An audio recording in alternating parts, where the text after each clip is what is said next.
ഇസ്രയേലും ഇറാനും വീണ്ടും നേർക്കുനേർ വന്നിരിക്കുകയാണ്. ഇത് ഒരു യുദ്ധാന്തരീക്ഷത്തിലേക്ക് തന്നെ കാര്യങ്ങൾ മാറുകയല്ലേ? യുദ്ധമാണല്ലോ. ഒരു രാജ്യത്തിൻ്റെ പരമാധികാരത്തിൽ ലംഘിച്ചുകൊണ്ട് അതിൻ്റെ ആകാശാതിർത്തി കടന്ന് അവിടെ തന്ത്രപ്രധാന കേന്ദ്രമായ കേന്ദ്രങ്ങളിൽ ബോംബ് ചെയ്യുക, അവിടെ സൈനിക തലങ്ങനെ വധിക്കുക എന്നൊക്കെ യുദ്ധം തന്നെയല്ലേ. യുദ്ധ തെമ്മാടിത്തമല്ലേ. ഇവിടെ നമ്മുടെ നാട്ടിൽ ഒരുപാട് ഇസ്രായേൽ ഫാൻസ് ഉണ്ട്. ഇസ്രായേൽ ഫാൻസിനെ സംബന്ധിച്ചിടത്തോളം ഇസ്രായേൽ ചെയ്യുന്നതെല്ലാം ശരിയാണ്. എസ്പെഷ്യലി അറബ് രാജ്യങ്ങൾക്കെതിരെ മുസ്ലിംസിനെതിരെ ആയതുകൊണ്ട് അവരെ സംബന്ധിച്ച് ശരിയാണ്. അവർ ഇതിൽ ആഹ്ലാദിക്കുന്നുണ്ടാവും. പക്ഷേ ഇതിൻ്റെ രണ്ട് കാര്യങ്ങളാണ്. ഒന്ന്, ഇറാൻ ഒരു അറബ് രാജ്യമല്ല. രണ്ട്, ഇറാൻ ഏറ്റവും കൂടുതൽ ക്രൂശിക്കുന്ന സൗദി അറേബ്യ ഉൾപ്പെടെയുള്ള അറബ് സുന്നി രാജ്യങ്ങളാണ്. അത് ഒന്നാമത്തെ കാര്യം. രണ്ടാമത്തെ കാര്യം എന്താണ്, ഈ പറയുന്ന അറബ് രാജ്യങ്ങളിൽ ജോലി ചെയ്ത് ഇസ്രായേലിൽ ജോലി ചെയ്തിട്ടല്ല, അറബ് രാജ്യങ്ങളിൽ ജോലി ചെയ്തിട്ടാണ് ഈ പറയുന്നവരെ പലരും കുടുംബം കഴിഞ്ഞു പോകുന്നത്. ഇവിടെ BJP വലിയ നേതാവ് ഉണ്ടായിരുന്നു, അയാൾ കുറേ കാലം റിയാദിലായിരുന്നു. മനസ്സിലായില്ലേ? മാത്രമല്ല ഇനി അങ്ങനെയല്ല, ഈ ഫേസ്ബുക്കിലൊക്കെ വന്ന് കമൻറ്റ് ചെയ്യുന്നവൻ അവന് ജോലി ഈ നാട്ടിൽ കിട്ടുന്നത് കുറേ ആളുകൾ അറബ് രാജ്യങ്ങളിൽ കിടന്ന് കഷ്ടപ്പെടുന്നതുകൊണ്ടാണ്, അല്ലാതെ ഇസ്രായേലിൽ കിടന്ന് കഷ്ടപ്പെടുന്നതുകൊണ്ടല്ല. അത് വളരെ ചുരുക്കമേ ഉള്ളൂ. അത് നോക്കാതെ, അത് മനസ്സിലാക്കാതെയാണ് ഈ പറയുന്ന ഇസ്രായേലിന് വേണ്ടിയിട്ട് കാര്യം അറിയാതെ കൈയടിക്കുന്നത്. അതാണ് ഇവിടുത്തെ ഒരവസ്ഥ. നിങ്ങളത് നോക്കിയാൽ മതി. 80കളിൽ ഇവിടെ തൊഴിൽ ക്ഷാമം, ഇവിടെ ഒന്നും തൊഴിലുണ്ടായിരുന്നില്ല, തൊഴിൽ ചെയ്താൽ കൂലി ഉണ്ടായിരുന്നില്ല. അതിനെ മാറ്റിയ ഈ ഗൾഫ് ബൂമും ഗൾഫ് മൈഗ്രേഷനാണ്. ഇവിടെ എല്ലാവരുടെയും വീട്ടിൽ ബൈക്ക് എത്തിച്ചത്, കാർ എത്തിച്ചത്, നല്ല ടെറസിൻ്റെ വീട് എത്തിച്ചത് അതാണ്. അതിൻ്റെ മുമ്പുള്ള കേരളത്തിൻ്റെ അവസ്ഥ കാണണമെങ്കിൽ ഈ പറയുന്ന ശങ്കരൻ നായരുടെയൊക്കെ സിനിമയുണ്ട്, അല്ലെങ്കിൽ പിന്നെ നമ്മുടെ ഇയാളെ ചെമ്മീനെടുത്ത് അങ്ങനെ വരുന്ന രാമുക്കാരുടെ സിനിമ ഉണ്ടാൽ മതി, നീലക്കുല കണ്ടാൽ മതി, മലയാളിയുടെ അവസ്ഥ മനസ്സിലാവും. അത് കൈയടിക്കുക ഒന്നാമത്തെ കാര്യം. രണ്ടാമത്തെ കാര്യം എന്താണ്, ഇസ്രായേലിനെ സംബന്ധിച്ചിടത്തോളം ഇസ്രായേലിന് അവിടെ അലഞ്ഞിൻ്റെയാണ് ഇസ്രായേലികൾക്ക് ഒരു രാജ്യം വേണ്ടിയിരുന്നത്. അത് ശരിയാണ്. ആ രാജ്യമായിട്ട് ബന്ധപ്പെട്ടിട്ട് ഉള്ള രാജ്യം ഉണ്ടാക്കുന്നതായിട്ട് ബന്ധപ്പെട്ട് ഡീലിങ്സിൽ അറബ് രാജ്യങ്ങൾക്ക് അബദ്ധം പറ്റി, അതും ശരിയാണ്. അപ്പോൾ ഒരു രാജ്യം ഉണ്ടെങ്കിൽ അവർക്ക് നിൽക്കാനുള്ള അവകാശമുണ്ട്, അതൊക്കെ ശരിയാണ്. അറബ് രാജ്യങ്ങൾക്ക് അബദ്ധവും പറ്റി, അതും ശരിയാണ്. ഇപ്പോഴാണ് അറബ് രാജ്യങ്ങളെല്ലാം അവരുടെ സുഹൃത്തുക്കളാണ്, മിക്ക രാജ്യങ്ങളും. സൗദി വരെ ഇൻഡയറക്റ്റ്ലി അവരുമായിട്ട് ബന്ധമുണ്ട്. ഈ ഹമാസ് മാത്രമാണ് അവർക്കെതിരെ നിൽക്കുന്നത്, ഹമാസിനെ അവരുണ്ടാക്കിയതാണ്.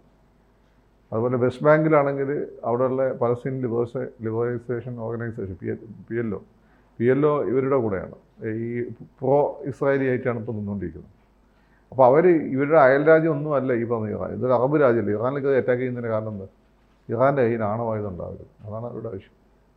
എന്നാൽ ഇവരുടെ കയ്യിൽ ആണവായുധം ഉണ്ടല്ലോ. ഇവരുടെ കയ്യിൽ ആണവായുധം ഉണ്ടെന്ന് മാത്രമല്ല, സെവൻ ഡേ വാർ തോൽക്കുകയാണെങ്കിൽ സിനായ് മരുഭൂമിയിൽ ഇത് പൊട്ടിക്കാനും പ്ലാൻ ചെയ്തവരാണ്. അപ്പോൾ ഇവർക്ക് ഇറാൻ ആക്രമിക്കാൻ എന്തുള്ള യോഗ്യത ഉള്ളത്? ബോംബ് ചെയ്യുന്ന പോട്ടെ, ഒരു രാജ്യത്തിൻ്റെ ആകാശ അതിർത്തി യുദ്ധവിമാനങ്ങൾ ഉപയോഗിച്ച് ലംഘിക്കാന്ന് ഗുരുതരമായ തെറ്റാണ് അന്താരാഷ്ട്ര നിയമങ്ങൾ അനുസരിച്ചിട്ട്. അവരിവരൊരു യുദ്ധമില്ല. ഇനി രണ്ടാമത്തെ കാര്യം, അവരുമായിട്ട് നല്ല സുഹൃത്തുക്കളായിരുന്നു. അത് ഈ ഇസ്ലാമിക വിപ്ലവം വന്നതോട് കൂടിയിട്ടാണ് ആ സൗഹൃദം ഇല്ലാതായി കഴിഞ്ഞത്. വേറൊരു കാര്യം എന്ന് വെച്ചാൽ, ഈ പറഞ്ഞ ബൈബിൾ എടുത്ത് നോക്കിക്കഴിഞ്ഞാൽ ഈ നബുക്കദ്നേസറിൻ്റെ നേതൃത്വത്തിലുള്ള ബാബിലോണിയക്കാർ, ഇറാഖുകാർ ഇവരെ അടിമകളായി പിടിച്ചുകൊണ്ടുപോയി ഇവരെ നഗരങ്ങളൊക്കെ ചുട്ടരിച്ച് കളഞ്ഞപ്പോൾ പിന്നെ സൈറസ് എന്നുള്ള ഇറാനിയൻ രാജാവാണ് അവരെ ആ ബന്ധനത്തെ മോചിപ്പിച്ച് തിരിച്ച് അവരുടെ നാട്ടിൽ കൊണ്ടുപോയതും. അങ്ങനെയാണ് രണ്ടാമത്തെ ജൂയിഷ് എന്താണ് പറയുക രാജ്യം സ്ഥാപിക്കപ്പെടുന്നത് അവിടെ. അതാണ് പിന്നെ റോമക്കാർ തകർക്കുന്നത്. അപ്പോൾ ഇറാനുമായിട്ട് ഇവർക്കൊരു വൈരം എന്ന് വെച്ചെടുത്ത ഒരു കാരണവുമില്ല. കാരണം ഇറാൻ ഇവരുമായിട്ട് അതിർത്തി പങ്കിടുന്നില്ല, ഇറാൻ ഇവരുമായിട്ട് ഈ പറയുന്ന ചരിത്രപരമായിട്ടൊരു പ്രശ്നമില്ല. പിന്നെ ഇറാനായിട്ടുള്ള പ്രശ്നം ഇറാൻ ഹിസ്ബുള്ളയെ പോലെയുള്ള തീവ്രവാദികളെ സപ്പോർട്ട് ചെയ്യുന്നു എന്നുള്ളതാണ്. അങ്ങനെയാണെങ്കിൽ അതിലും കൂടുതൽ ധാർമ്മികമായിട്ടുള്ള ഒരു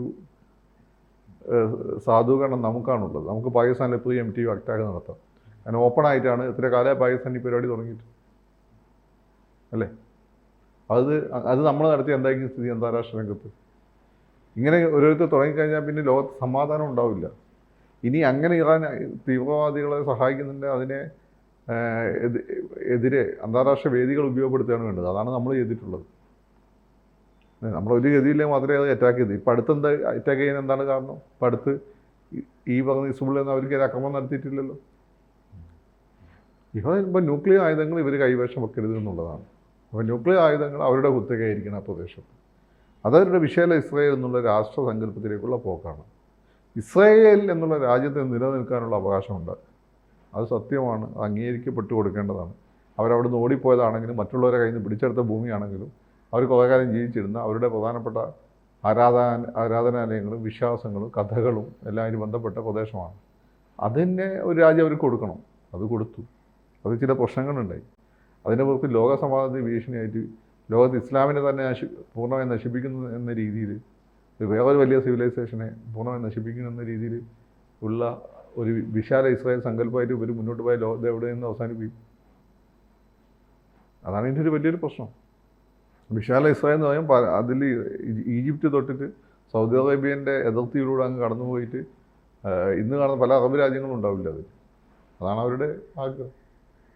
ആഗ്രഹങ്ങൾ ഇപ്പോൾ നേർച്ച ചെയ്യുന്നതിൻ്റെ ഭാഗമായിട്ടാണ് ഈ പറയുന്ന ആണവായുധ കേന്ദ്രങ്ങൾക്ക് നേരെ അവർ ആക്രമണം നടത്തുന്നത്. ഇത് ഈ ഒരു സിവിലൈസ്ഡ് സൊസൈറ്റി യോജിച്ചതാണ്. ഒരു സിവിലൈസ്ഡ് എന്നല്ലേ പറയുന്നത്.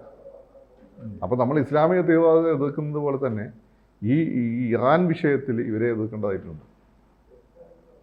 അതാണ് കാര്യം.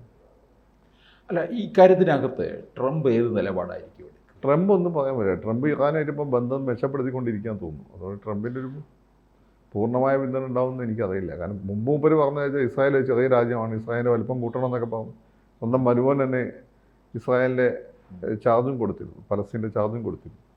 ഇപ്പം മൂപ്പര് എനിക്ക് തോന്നുന്നു ഖത്തറിലിപ്പോൾ ഒരു വിമാനമൊക്കെ മേടിച്ചതിന് ശേഷം നിലപാട് വേറെ രീതിയിൽ മാറി എന്നുള്ളത്. ഈ ഇസ്രായേലിൻ്റെ തന്നെ നിലപാട് ഇറാനിലെ ഭരണകൂടത്തിനെതിരായിരുന്നു, ജനങ്ങൾക്കെതിരായിരുന്നില്ല. അവർ ആ നിലപാടിലാണ് അവരിപ്പോഴും നിൽക്കുന്നത്. ജനവാസ കേന്ദ്രങ്ങളൊന്നും ബോംബ് ചെയ്തായിട്ട് കേട്ടിട്ടില്ല. ബോംബ് ചെയ്തത് തന്ത്രപ്രധാനമായിട്ടുള്ള മിലിറ്ററി ആൻഡ് ന്യൂക്ലിയർ സൈറ്റ്സിലാണ്. അപ്പം ആ ഒരു സ്റ്റാൻഡിൽ അവർ ഉറച്ചു നിൽക്കുന്നു തോന്നുന്നു. പക്ഷേ ഇത് അന്താരാഷ്ട്ര നിയമങ്ങളുടെ നഗ്നമായ ലംഘനമാണ്, ശുദ്ധ തെമ്മാടിത്തമാണ്. നാളെ ഏത് രാജ്യത്തിനും ഇങ്ങനെയൊക്കെ ചെയ്യാൻ പറ്റും. അത് ലോകത്തുണ്ടാക്കുന്ന ഒരു അവസ്ഥ സൃഷ്ടിച്ചു. അല്ലേ തന്നെ ലോകം ഒരു യുദ്ധത്തിൻ്റെ വേർജിലൂടെ കടന്നു പോവുകയാണ്. ഒന്ന് ഉക്രൈൻ റഷ്യ യുദ്ധം നടന്നുകൊണ്ടിരിക്കുന്നു. ഇന്ത്യ പാകിസ്ഥാൻ സംഘർഷം അടുത്തൊന്ന് ശമിച്ചതാണ്. അസർബൈജാനായിട്ട് അർമേനിയയുമായിട്ട് സംഘർഷത്തിലാണ്. അപ്പം പല രീതിയിലുള്ള സംഘർഷങ്ങളിലൂടെ ലോകം കടന്നു പോകുമ്പോൾ ഇത്തരം ഒരു ആക്രമണം നടത്തിയത് ലോക സമാധാനത്തിന് തന്നെ ഭീഷണിയാണ്. മുമ്പ് ഈ യുദ്ധം നടന്നുകൊണ്ടിരുന്ന സമയത്ത് ഹമാസുമൊക്കെ ആയിട്ട് അന്ന് ഇറാൻ പറഞ്ഞൊരു കാര്യമുണ്ട്, ഇസ്ലാമിക രാഷ്ട്രങ്ങളെല്ലാം കൂടി ഒന്നിക്കണം എന്ന് വെച്ചാൽ ഈ ജൂതന്മാരെ ഇവിടെ നിന്ന് ഇല്ലാതാക്കുന്നതിന് വേണ്ടി. അത്തരത്തിലൊരു നീക്കം വീണ്ടും ഇറാൻ ആഹ്വാനം ചെയ്യും. ഇല്ല, ഇറാൻ അങ്ങനെ ആഹ്വാനം ചെയ്താലും നടക്കുന്നില്ല. അങ്ങനെ മുസ്ലിം രാജ്യങ്ങൾക്ക് ഒരുമിക്കാനൊന്നും പറ്റില്ല. കാരണം ഓരോ ട്രഡീഷനാണ്. ഇപ്പം ഞാൻ എന്ന് വെച്ചാൽ എനിക്ക് അറബ് ട്രഡീഷൻ ഇല്ല, ഞാൻ കേരള മുസ്ലിം അല്ലേ. എനിക്ക് അറബ് മുസ്ലിം ആണ്. എനിക്ക് സത്യത്തിൽ അവർക്ക് എന്നോട് പുച്ഛാണ്, എനിക്ക് അവരോടും പുച്ഛമാണ്. അവരുടെ ഈ മാതിരി ചുരിദാർ പോലുള്ള ഡ്രസ്സും അതും ഇതൊക്കെ കാണുമ്പോൾ. പിന്നെ ഷിയ സുന്നി എന്ന് പറഞ്ഞതിന് മുമ്പേ അടിയാണ്. അപ്പോൾ ഇതൊക്കെ ഓരോരുത്തർ ഭ്രാന്തന്മാർ ഓരോ സമയത്ത് പറയും. അത് നടക്കാൻ പോകുന്നില്ല. ഇവർ തമ്മിലുള്ള ഇന്റേണൽ കോൺട്രഡിക്ഷൻ തന്നെയുണ്ട്. പക്ഷേ ഇസ്രായേൽ ഇപ്പോൾ എന്താണെന്ന് വെച്ചാൽ ഈ യൂതന്മാരുടെ ഏറ്റവും മര്യാദയ്ക്ക് പെരുമാറിയ കമ്മ്യൂണിറ്റി മുസ്ലിം കമ്മ്യൂണിറ്റിയാണ്. ഹിന്ദുക്കൾ കഴിഞ്ഞാൽ മുസ്ലിങ്ങളാണ്. കാരണം അവരെ അടിച്ചോടിച്ച സമയത്ത് ഇപ്പോൾ നമുക്കെന്ന് ഇറാഖിലേക്ക് പിടിച്ചിട്ടുണ്ടെങ്കിൽ അദ്ദേഹം ഇസ്ലാം മത വിശ്വാസിയായിരുന്നില്ല. അത് കഴിഞ്ഞ് 1000 വർഷം കഴിഞ്ഞാണ് പ്രവാചകൻ ഉണ്ടാകുന്നത്, അല്ലെങ്കിൽ 800 വർഷം കഴിഞ്ഞിട്ടാണ് പ്രവാചകൻ ഉണ്ടാകുന്നത്. അതിനുശേഷം ഇസ്ലാം ഉണ്ടാകുന്നത്. ഇസ്ലാമിനുണ്ടല്ലോ പൊതുവേ ഇവർക്ക് നല്ല പരിഗണന കിട്ടിയത്. ഇവരുടെ രണ്ടാമത്തെ സുവർണ്ണ കാലഘട്ടം എന്ന് പറയുന്നത് സ്പെയിനിൽ മുസ്ലിങ്ങൾ ഭരിച്ചുകൊണ്ടിരുന്ന സമയത്താണ്. ഇവരുടെ യൂറോപ്പിൽ പിടിപിടിപ്പെട്ട സമയത്ത് തുർക്കിയിലെ സുൽത്താൻ ഇവർക്ക് മുന്തിയ പരിഗണനയാണ് കൊടുത്തുകൊണ്ടിരുന്നത്. ഇവിടെ കേരളത്തിൽ നമ്മൾ കൊടുത്ത പോലുള്ള. അപ്പോൾ ഇപ്പോൾ അവരൊറ്റ ജൂതന്മാരെ ഹിറ്റ്ലർ കൊന്നു. ഹിറ്റ്ലർ ആരാണ്? അതായത് മുസ്ലിം അല്ലല്ലോ. ഹിറ്റ്ലർ കൊന്നെന്ന് പറഞ്ഞാൽ അവർക്ക് സഹതാപമുണ്ട്. അത് ഉപയോഗപ്പെടുത്തിക്കൊണ്ട് മുസ്ലിങ്ങളെ നെഞ്ഞത്തോട്ട് കയറുന്നുള്ളതാണ് ഇപ്പോഴത്തെ പരിപാടി.